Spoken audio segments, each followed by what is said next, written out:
How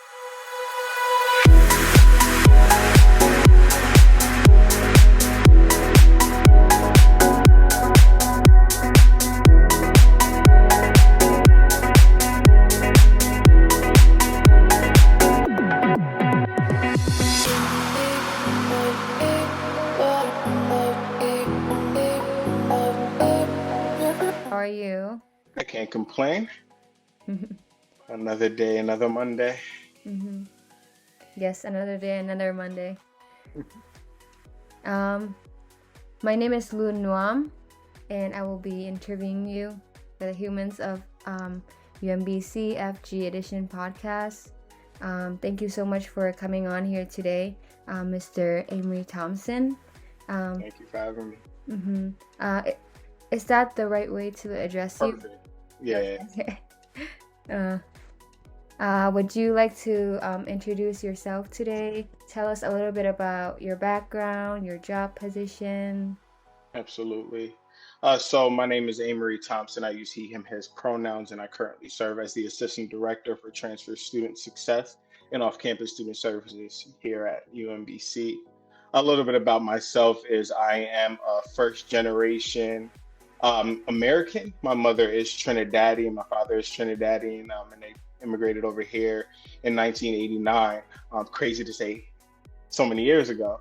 But I was born and raised in North Brunswick, New Jersey, and graduated from high school and started at Middlesex County College, which is a community college in the county of New Jersey I'm from. Mm-hmm. From there, I transferred to Montclair State University. And throughout my whole time in undergrad, I was really involved on campus. I did a lot of different things, but I always found a need to be connected to the campus because I saw the connection between being successful in the classroom and outside of the classroom, and how on-campus employment, different clubs and organizations kind of aided in my success overall. And then when I graduated from Montclair State University, I then went to pursue my Master of Arts in Higher Education Administration at a college called William Patterson University. And then I graduated in 2019 and moved out to Maryland to start working at University of Maryland, Baltimore County, where I was serving as a community director for the past 3 years. And I started in this role in August. Wow. Yes. So you're also a first-gen student? That is correct. So it was an experience being the first gen, but one of the best experiences ever. Kind of why I'm here today. Yeah, thank you so much for coming. We would love to hear all your stories. My first question was, are you a first-generation student? But you also responded to that already. But what does first-generation student being a first-generation student mean to you? Absolutely. So, yeah, being a first-generation student means so much, but to put it into words, I think it's the first of many, opening a door that hasn't been opened for you, and working through challenges, working through obstacles, working through things that you kind of have to do by yourself.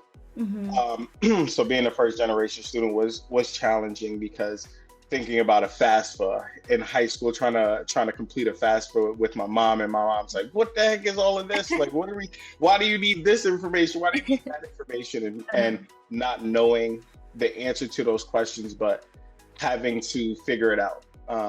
And I feel like that has taught me so much. So really just taking time to know that things are going to be challenging, but in the end, it'll be rewarding. Yes. Yeah. I truly can relate to that. You know, doing my FAFSA for the first time, it's very confusing, and I had to do it alone because my parents, they just couldn't understand it. Yeah. Another question that I have for you, when you were a first generation student, can you tell me a big challenge you had or a hard time you had, and how did you overcome that? Yeah, there were so many. Every step of the way I felt was challenging, but I think the biggest challenge was was staying optimistic when things got hard. Mm-hmm. I remember I've never been a strong writer. So my first semester in college, I was in a developmental writing course, and halfway through the semester, they told me that the class wouldn't count towards my major. And, like I was like, oh, I just wasted 3 credits and I'm only taking 12 credits because when I first started, they told me 12 was all you needed to be full time. And I didn't really understand the mathematics behind graduating in 2 years. And when I found out about that, it really kind of shook my perspective on the whole experience and what it was going to entail. Mm-hmm. Really understanding what you're asking about, what you're doing, and not just doing it because you're investing in yourself. So I think that was one of the most challenging things. And then I also think the financial aspect of it, right? A lot of times you hear about how much it's going to cost and the ways in which you can apply to a scholarship and do all these different things, but they don't really tell you how to.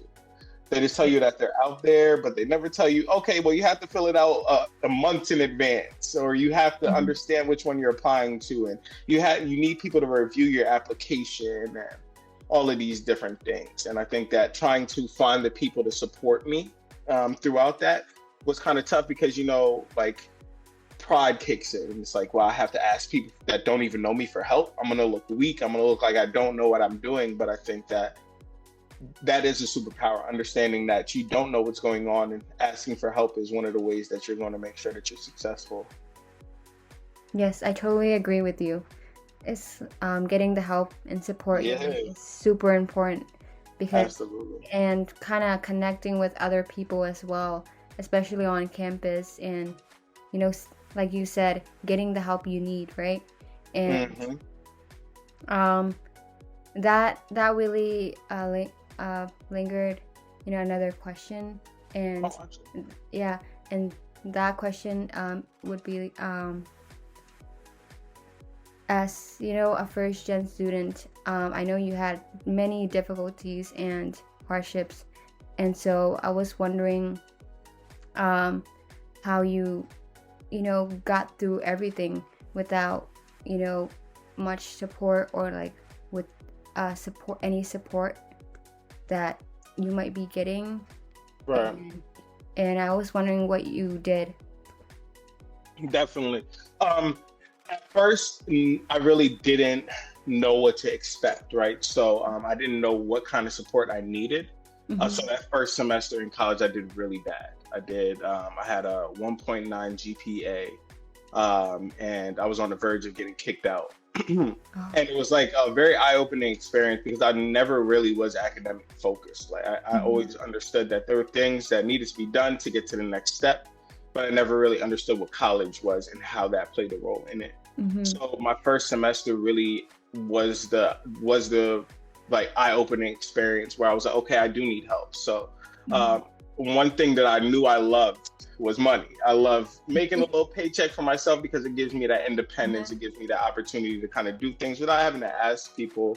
I really can just do as I want with that money. So my mom kind of gave me an ultimatum after she found out about my grades. She saw them before I did and was like, I don't know what you think this is, but yeah, we're paying good money to go here. Don't waste this experience and don't waste your time and my money. And I was like, where, she told me either find a job on that campus or figure out how you're going to pay for the next semester. And I feel like that kind of catapulted me because she saw that I wasn't taking it as serious as I was supposed to. And she made sure that my focus was where it needed to be, because I was always working, right? But I wasn't always doing my homework. I wasn't always doing these different things. So I started walking around my community college and just started asking people for help. Like, hey, do y'all know who's hiring? Like, how do I get an internship? How do I get something? And I went to the counseling center at the community college I was at, and they told me a few different places to stop by. And I went to the bookstore because bookstores always hiring. But then I stopped by the student activities office, and I just walked in and I felt so welcome. And I was like, wow, like this is the spot. I didn't even, like, they welcomed me. I forgot that I was there for a job. I was just having a conversation and just enjoying that experience. And then I turned around to walk out and I was like, I came in here for something. And now I'm in my head and I'm like, oh my gosh, how do I even ask now? Now it looks like I was buttering them up trying to, but then I just asked, right? I was just like, are you all hiring by any chance? And they were like, funny you asked, we are hiring. We have 2 positions open. And I'm like, dang, only 2 positions. There's probably so many people. And I was like, well, I would love to apply. And he was like, all right, we'll come back tomorrow. We'll interview. And I was like, tomorrow? Oh my, it's my first real interview. Like, I don't even know what to wear. I don't, and I just went. I'll never forget. I went in a flannel and some jeans. No way. Right? Like, now looking back, I'm like, wow, thank you for giving me a chance. But that's it. They took a chance on me. They took a chance to invite me into that team, to invite me into that experience, and saw something in me. And it really catapulted where I am today. It showed me what I loved about myself, what I loved about the experience, and where I thought I would see myself in a few years. So it really was just finding out how you can connect to the campus that really, really helped me to excel at that college and in every college to follow.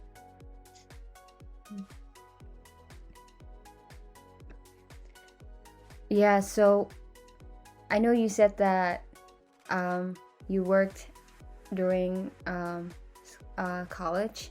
Mm-hmm. Is that correct? Yeah, I had a few different jobs during college. Yeah, You were able to support yourself, and that's truly amazing. absolutely. And also, like, I think it's also really important for students to be able to take college seriously, because sometimes it can feel like a chore that you just have to do. Yeah. You just don't like kind of take it seriously, and Mm-hmm. the results, they end up match. being bad. Yeah, they match. Mm-hmm. Like you said, they match. If I know that many of the students will be watching this, the first generation students, Mm-hmm. and so what would you say? What is something you wish you had when you started in school? Absolutely. There's a few different things. The first one that I would say is that you made it to this point. You made it to this point. Nobody else got you here except for you. Somebody may have helped you write an application. Somebody may have helped you along the way. But at the end of the day, it was you that got you here. So that imposter syndrome that you may feel, the nerves that you may feel, use that as fuel. There's going to be a few times where you're going to get knocked down. It's part of the game, right? And I feel like as a professional, those opportunities to get knocked down are so important, right? Because in the moment, it feels like it's the end all be all. It's like, oh man, like this is it, right? But one thing that I didn't understand until I stepped out into the realer world, where I started having to pay bills and doing all of these different things, is those challenges kind of gave me the fortitude to understand that I can make it through these things as long as I believe in myself. So always believing in yourself, no matter how things play out. Ask for the help. Yes, Pride is the worst thing ever. There's a song by J. Cole. I love J. Cole, but he made a song back in 2021 or 2022, earlier last year. And one of the songs was Pride is the Devil. And it really talks about how there's so many opportunities that come to us, but a lot of times we stray away from opportunities that are different than the ones before because we don't know where we're going. We don't know if we can do it, but we don't want to ask for help. And really taking the pride out of things gives you an opportunity to be vulnerable. And vulnerability is one of the biggest strengths that you need as you step into the realer world. Because the vulnerability to say, hey, I don't know what's going on, but I want to. Hey, I'm not the best at this, but I see you have the skill. How did you get to where you were? Hey, I'm really struggling with X, Y, and Z, and I need your help, right? It's preventative. It's really an opportunity to prevent things from happening, whether it's financially, when you need a scholarship and you don't know where to go and finances are tight, or if it's that chemistry class that really held you down and is really holding you back from being excellent, right? Knowing who and when to ask for help. Do as much as you can in and outside of the classroom. Academics are extremely important, but being around rounded individuals is 10 times more important. I tell all of my student workers that having a 4.0 GPA is amazing, but if you have a 4.0 GPA and some extracurricular activities, you're going to stand out a little bit more. Um, and as a first generation student, one of the things that you always is in the back of your mind and is instilled in you is that you have to be better, you have to do more, you have to, but it's how you do it, right? So Yeah. don't stretch yourself so thin that you can't even figure out what is what, right? But just continuing to build off of what you've done in the past. Yes. And then last thing is make friends. There's no place like this. True. There's no place where everybody around you is going to be doing the same thing, getting an Uh-huh. education. There's going to be no time like the present. And from the first day, I don't know when they're going to see this or if they're going to watch the whole thing, but Mm-hmm. I want you to know that every opportunity that people are putting in front of you, you should be grateful for because they're going to be teaching you something about yourself, right? And Mm-hmm. that brings me back to the last thing of like looping it all back together is that it's all on you. Um, but that doesn't mean that it's only you. While you were the one that got here, don't forget that there were people that aid you in your success. So the same way that people are aiding you, turn to the person next to you, turn to the person behind you, turn to the person that's at that same level of you, and make sure that you're helping those along the way. Because it's not who you know, it's not what you know, but it's who knows you and who can speak on your name when you're not in the room, who can talk about the things that you're good at, the things that you've been successful in to give you those opportunities in the future that are going to show up.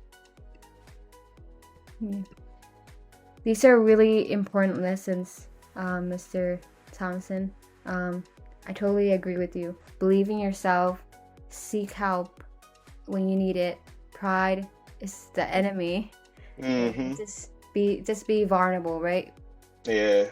And just seek out for help when you need it, and just try your best to get extracurriculars Hmm. in school. And like you said, you never really meet anyone who's in the same circumstances as you, Right. especially when you're in college. And so you will be, working somewhere someday, and so Hmm. these are like lifelong experiences that you Absolutely. gain from college. And so I think that's really important. Thank you so much for sharing these lessons. And just, I know that many students who will be watching this Hmm. will have will be really comforted, and also I know that they will learn something new, especially from your story as well. And another question we have is there any changes you would want to see for students that are in undergraduate? Absolutely.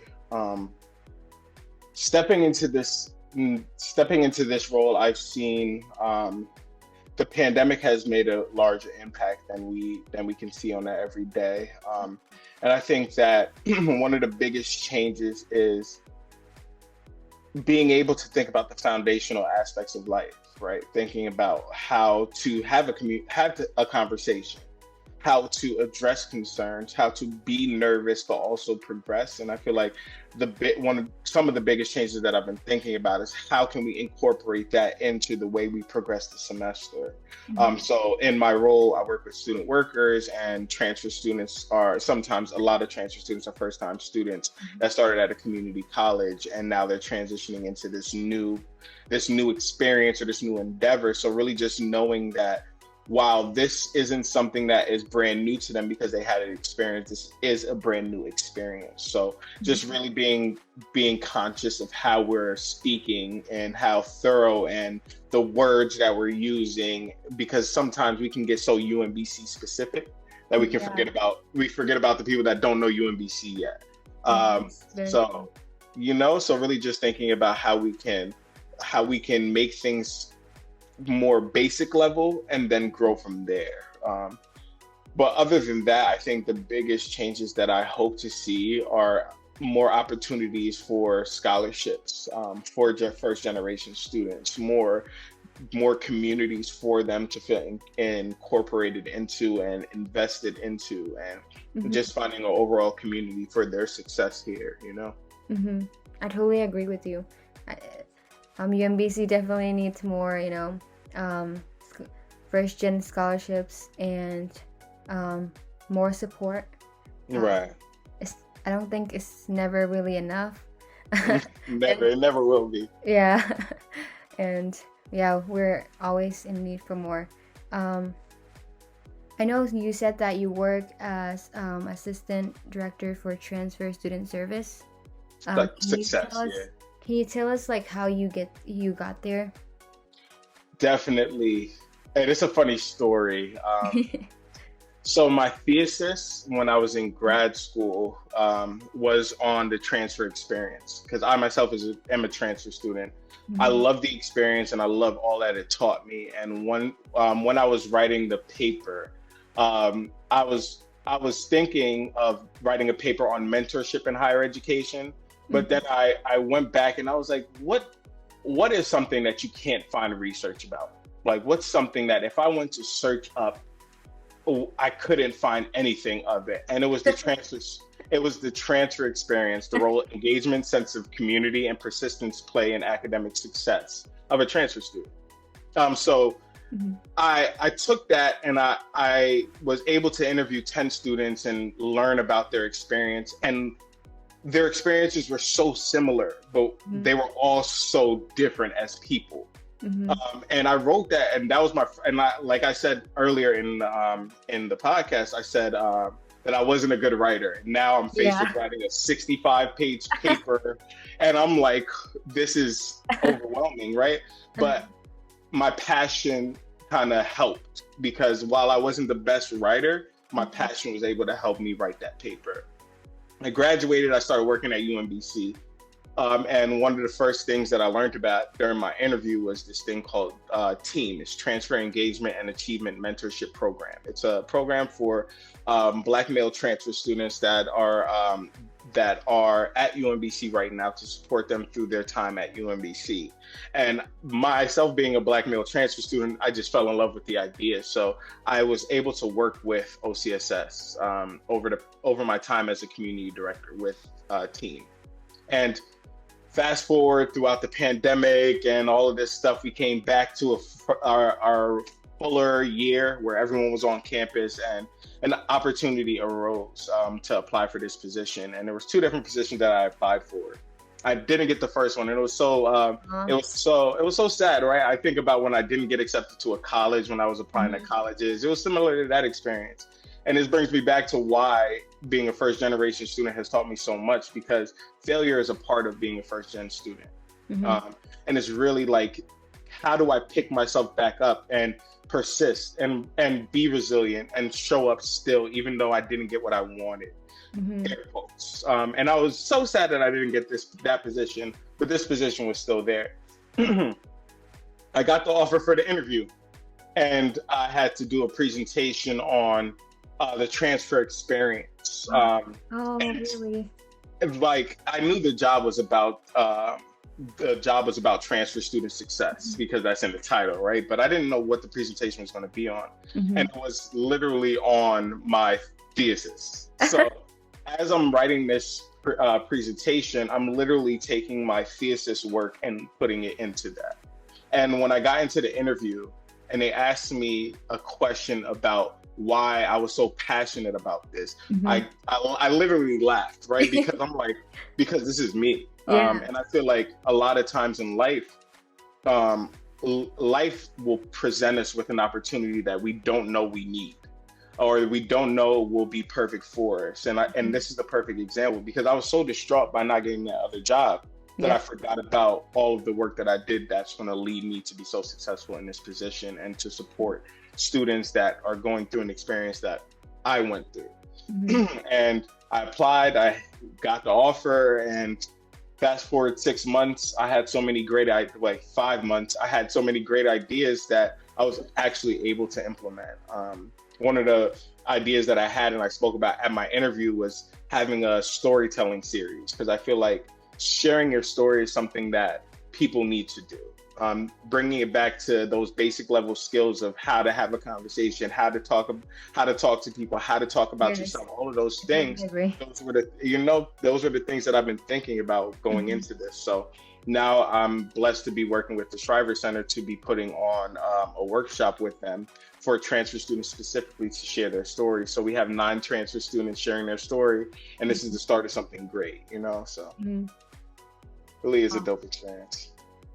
It's really fascinating how you said that you were rejected for like an interview, but also Mhm. got like another job that's, that fits you even more. Even more. Yeah. And Yeah. I feel like I can totally relate to that in some ways because Hmm. yeah, I first applied to like other job in my area, and somehow I didn't pass the interview, but Yeah. and I kind of applied for this role of UMBC First Generation Network, um, Hmm. social media and marketing, and somehow I got this job somehow, and I was like, oh my gosh, this is something I've been like so passionate about, and Right? yeah, and it's like it's truly amazing how where you end up because you like I was totally like you said I was totally really down and like kind of Yeah. um self Sabotaging. sabotaging Yeah. myself just like for not getting for not passing the interview, but you Hmm. know life has a way of surprising you with something Yeah. better, right? Yeah, always. And sometimes it just takes a lot longer than we give it time to, you know? And I feel like I was I wasn't in a rush to get out of my last position, but I felt ready, right? You know, Mhm. I always try to say don't do anything until you're ready, right? But then I also say at the same time, how do you know that you're ready? Right. And it comes from when you put yourself out there Hmm. and you go do those interviews because at the end of the day, I was blessed to be in a place where I wasn't in need of a job. It was I wanted a job. And I always say when you want something, that's the time to do it because when you need it, your back is against the wall. And then you can't make those moves. You have to get what you get. You have to take what you take. And like being in a position to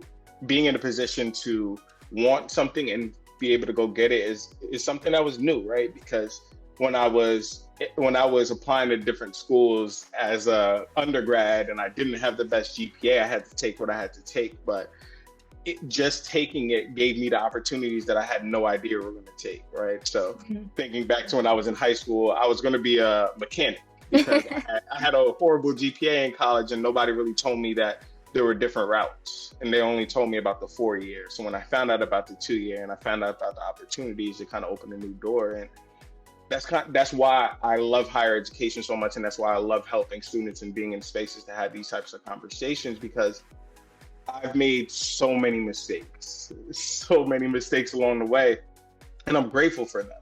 Hmm. But I always say that if I can make a mistake so that you don't have to make one, let's talk, right? Because the way I felt when I made those mistakes, I never want anyone to feel like that. I never want anyone to feel as though that there's no other option. So Hmm. it's a blessing to be able to be in spaces like this. Yeah, Forever grateful. it really is. And I know that you said that you made a lot of mistake, and I know that many students who are, I know that there are many students struggling right now, Hmm. making mistakes. And what would you say to students that are struggling right now with college itself and then like just making mistake in general? Absolutely. This is the motto that I live by, and I was just talking to somebody about this. Life isn't about the things that you go through. Life is about the way you treat yourself. When you failed a class before, or you didn't do the best that you could have in the class, or you thought you wanted something and you didn't get it, and I always ask, how did you treat yourself back then? And I always ask, if you were to go through something now, how would you treat yourself better? Mhm. Um, when you're faced with these challenges and you're faced with the now what, it really is tough. But one thing I will always have to say is at the end of this now what, you are left with yourself and the way you've treated yourself. So in the midst of all this craziness, put the mental health of yourself put your sanity and put yourself first, because those decisions that you're making all come back to you. And if you're not treating yourself well, whether it's not taking care of yourself mentally, physically, emotionally, spiritually, whatever it may be, those things impact you a lot more than not getting or not doing the best. So you can always make up a class, you can always make up a semester, but you can't make up the way you treated yourself. So no matter how things are going right now, always think about the future, because this too shall pass. And at the end of this, how do you want to feel? You know? Mm-hmm. Always, always treat yourself.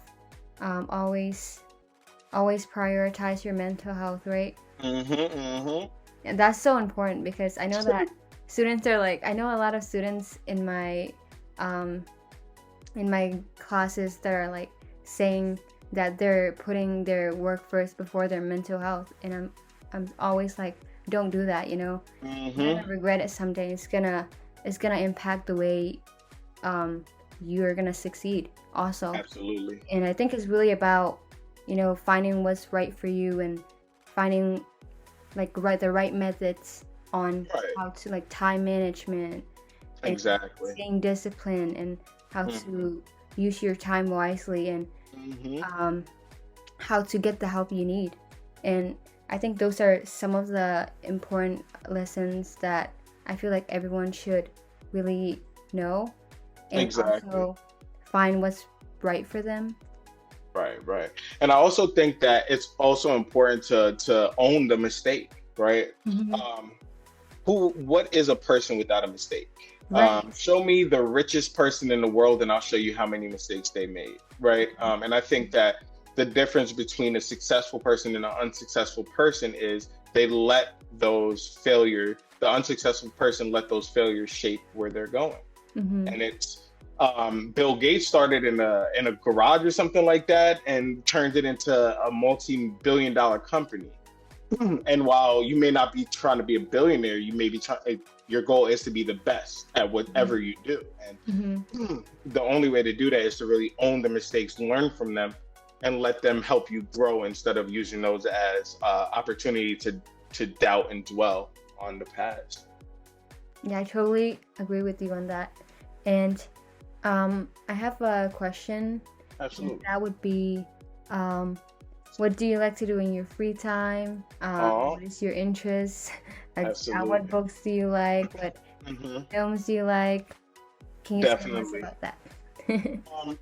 So on my free time, mainly I like to watch TV shows. I love a good drama series. Like, I think about this show called All Rise. It's on Hulu. Watch it if you can. 3 seasons. It's a good one. But I also love video games, so I'll play some Overwatch, some Call of Duty, some Need for Speed, um, things to kind of just escape for a little bit. But then thinking about different books, I love Sister Soldier has a great series of books. Mhm. Sister Soldier, Brene Brown has some good books. But I really love listening to different podcasts and different journeys. Mhm. So one of my favorite books was about 50 Cent. So 50 Cent, what was it? I forgot the name of his book. I read it so long ago, but that was such a great book to me, because I was able to understand it in a different way. But he's such a predominant person in media, thinking about from becoming a rapper to a mogul, just seeing that journey. And while it's not directly related to myself, I always like to see overcoming obstacles and how you persist through those things. So Mhm. but other than that, in my free time, I love driving. So I go on random road trips by myself sometimes, just blasting music, roll the windows down a little bit, and let the wind blow through my hair. But that's really it. Loki. I think you have the most interesting hobbies. For And real? yeah, I really think so. It's like, Hey. would you like to recommend a book to us? Yes. So what was the name of it? Let me look it up. Give me a second. Okay. I read so many of her books.